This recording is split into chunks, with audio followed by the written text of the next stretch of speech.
त्र्यम्बकं भक्तावासे स्मरे नित्यम् आयुकामार्थसिद्धये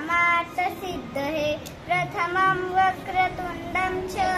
एकदन्तं द्वितीयकं तृतीयं कृष्णपिण्डाक्ष गजवस्त्र चतुर्थकं लम्बोदरं पंचमं च शेषं विकटमेव च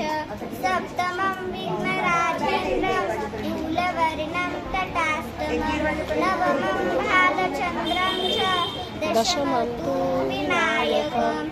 एकादशं तु गणपति द्वादशं तु गजाननं द्वादशैतानि नामानि त्रिसन्देह पठेन्द्रः न च विघ्नं भयं तस्य सर्वसिद्धिकरो प्रभो विद्यार्थी लभते विद्या धनार्थी लभते धनं पुत्रार्थी लभते पुत्रा मोक्षार्थी लभते गतिं जपेन्द्र गणपति स्तोत्र षड्भिर्मासेन फललभे संवत्सरेण सिद्धिं च नात्र संशय अष्टोभ्य ब्राह्मणेभ्यश्च